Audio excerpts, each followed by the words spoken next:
Los raptores, por así llamarlos en términos coloquial, están representados en Prehistoric Planet tanto con dromosáuridos como por troodóntidos, así como deinonychosaurios de vínculos inciertos entre troodóntidos y dromosáuridos. Esto es algo que pasa con distintas especies de este grupo, que no es posible distinguir bien la familia a la que pertenecen, pero están ahí en el grupo, están ahí, saltando de un lado a otro a veces dependiendo del análisis. En Prehistoric Planet los vemos en variados ambientes, desempeñando cierta variedad de comportamientos interesantes. En varios de estos casos hablaremos que erróneos, veremos que se los quiere hacer muy parecido a aves en algunos casos, pero sabemos en la actualidad que no lo eran. Los rasgos no llegaban a ese nivel ni comportamental ni de interpretación de lo que pasaba en su propio ambiente para buscar la presa o para sobrevivir, digamos, las condiciones ambientales. Más allá de esto, las reconstrucciones son fantásticas, vemos perfectamente rasgos corporales que no habíamos visto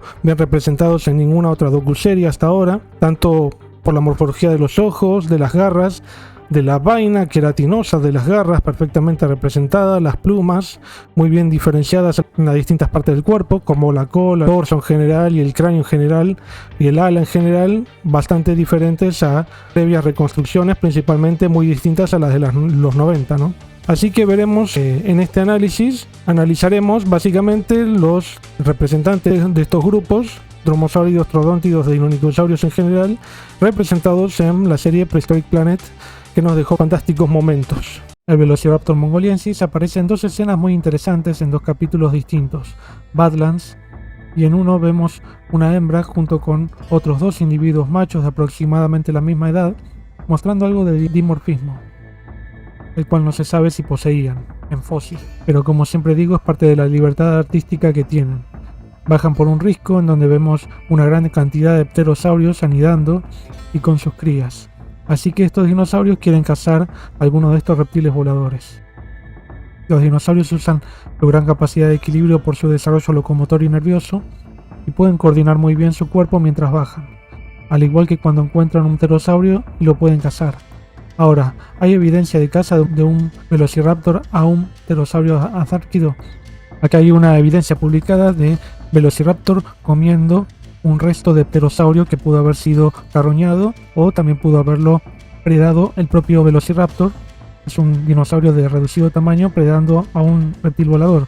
Por otro lado, no hay evidencia clara de cooperación entre dinosaurios como los dromaeosáuridos o los troodóntidos, que sea parcial o definitiva, como dije en otros videos, aunque algunos paleontólogos opinan que pudieron haber colaborado de alguna forma, tal vez más similar a los reptiles depredadores actuales como dragones de Komodo, pero no como lobos, forma en la cual está explicado en distintas docuseries desde los 90, principio de los 2000. Otra escena de ataque de Velociraptor se da entre este y una lagartija pequeña de Mongolia y también lo vemos muy coordinado gracias a su gran encéfalo y capacidades locomotoras y también a su gran desarrollo visual. El narrador explica que estos dinosaurios eran cazadores en grupos de grandes dinosaurios. Esto es algo de lo que no hay evidencia en ambos casos, ya que el posible ataque de un Pterontosaurus podría corresponder a un dinosaurio que quedó atrapado en el lodo y luego aparecieron dos Deinonychus a devorarlo. Sin embargo, tampoco es claro que este haya sido el caso porque es una hipótesis de trabajo, pero hay una mayor aceptación hacia la hipótesis de que eran cazadores individuales más que en grupo y comerían todo lo que encontraran, sin dejar de mencionar el hecho de que por algo tendrían la gran garra del segundo dedo del pie. Para algo la usaban, lo cual no establece necesariamente que la presa tuviera que haber sido de reducido tamaño, pero sí que era útil para sujetar a la presa, no en el sentido de las aves raptores actuales, porque estas tienen un dedo oponible para sujetar en el aire a la presa y podérsela llevar, a diferencia de los dromosáuridos y troodóntidos que no las tenían, pero sí podrían haber sujetado a la presa y clavárselas para darles una estocada final. El aspecto de este dinosaurio me parece muy bien hecho, y no el mejor en una docuserie. Las plumas del cuerpo no me convencen tanto, me parecen todas muy iguales y con una vena central que no sé bien si la tenían, porque al menos del Velociraptor no encontraron plumas. Los brazos con plumas en series están muy linda y el dedo sobresaliente tal vez debería tener algunas plumas finas más densas, pero eso no es claro desde los fósiles que tienen impresiones de plumas. Es posible que haya sido así. Las patas están muy lindas también, son una mezcla entre las aves de presa actual y algo completamente recreado porque son mucho más musculosas y con las escamas de las patas en series de forma transversal. Es una recreación, puede ser, qué sé yo. También puede ser que esta densidad de plumas no la hayan tenido porque, como sabemos, a mayor densidad de plumas, menor cursorialidad, o sea, menor habilidad de andar en tierra. Pero bueno, eso tal vez no se cumpla en todos los casos. Pero la forma en la que usan los brazos para amortiguar la caída me parece muy bella, muy bien pensada para estos dinosaurios. Tal vez por esto pudieron haber ido a los riscos a cazar a diferencia de un dinosaurio como el Tyrannosaurus o incluso Carnotaurus, ya que no tenían esa capacidad motriz por los brazos cortos y el poco equilibrio necesario en comparación. Lo que no me gusta mucho es que el Velociraptor se tirara muy peligrosamente verticalmente para recoger a la presa, porque habría sido muy peligroso físicamente, pero alguna vez pudo pasar, tampoco se sabe. La cola está muy linda también en todos los Maniraptores de la serie y está reconstruida en base a distintos restos hallados. La membrana que se ve en los ojos de distintos Maniraptores es la membrana nictitante, que se observa también en cocodrilos, por ejemplo, y sirve para humectar el ojo. En la temporada 2, capítulo 2 de Prehistoric Planet también vemos unos Velociraptor juvenil, crías. No se han encontrado crías de esta especie de raptor, pero se puede comparar con parientes cercanos, son bastante parecidos, parecen estar bastante bien, no hay una estructura familiar conocida, social de estos dinosaurios. Y después lo vemos al Velociraptor también cazando en grupo, en manada, un prenocefale. Tampoco hay evidencia de esto, no es una hipótesis de trabajo. En el caso del Austroraptor kawasai, descrito sobre los materiales fragmentarios del cráneo, vértebras, algunos restos de miembros posteriores por novas y colaboradores, en 2008 es de edad maastrichtiana también, unos 71 millones de años. Se trata de un dromosaurio de la familia Unelagine, que era de gran tamaño para lo común de la subfamilia y de los representantes sudamericanos. Los hábitos de caza de peces no puede ser confirmado aún, no hay evidencias claras o sustentada para esto. Otro que una especulación por los reducidos dientes que poseían, así que no hay mayor información por lo pronto. La sola postura de las narinas externas parecen descartar esta posibilidad, porque para introducirla en el agua requeriría tener la apertura nasal más hacia atrás en el rostro y los dientes no eran cónicos, sino que eran pequeños, comprimidos y aserrados. Estos dinosaurios maniraptores están representados por restos muy incompletos y su anatomía esqueletaria total no es conocida en casi ninguna especie, excepto tal vez en Buitreraptor gonzalesorum, que si les resulta raro que tenga un rostro tan alargado, mírenlo al Buitreraptor. También le hacen plumas en los brazos más cortos, que por ejemplo en Velociraptor. De plumas no hay evidencia tampoco en estos dinosaurios, pero está bueno que quisieran hacerlas distintas a las de los demás del mismo grupo. Mientras que el Curucula fue descubierto y descrito en parte por Pearl y colaboradores en 2001, pero fue completamente descrito finalmente en 2021 por Napoli y colaboradores, basado en restos muy incompletos también, pero de gran parte del esqueleto proveniente del periodo Cretácico superior, maastrichtiano, unos 72 millones de años de Mongolia Central, y se nos muestra en la docuserie acechando un grupo de Coritoraptor empollando por la noche. Nada de esto es conocido para esta especie ni en cuanto a sus hábitos predatorios a huevos o a que haya cazado durante la noche, pero es una posibilidad que no puede ser descartada, ya que se desconoce y es posible que hayan tenido algún tipo de hábito nocturno y le lleva uno de los huevos a las crías para comer, las cuales ellas torpemente lo rompen y comen su contenido. Es posible, no se sabe. Pectinodon bakkeri, dedicado al paleontólogo Robert Bakker, fue descrito basado en dientes y un frontal. Fue también asignado a esta especie, que aunque fue referida a la especie Troodon formosus en un comienzo, en realidad no sería válida esta última porque también estaba basada en dientes que no difieren significativamente de otros troodóntidos como Stenonychosaurus y otras especies y otros géneros, pero en el caso de Pectinodon, sus dientes y otros huesos fragmentarios serían de especímenes juveniles al haber sido encontrados asociados a cáscaras de huevos y su escaso desarrollo óseo.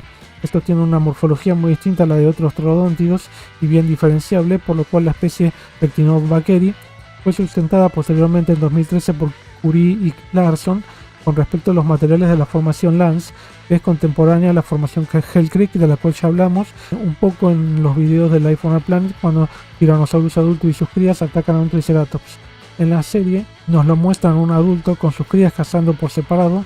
En el caso del adulto caza una estigineta, de la cual ya hablaremos aparte, y lo caza con gran habilidad. Por su parte, los juveniles se ponen a atrapar moscas, sí, moscas, entendiendo al revés el dicho de en boca cerrada no entran moscas, y ellos la abren, corriendo a su encuentro.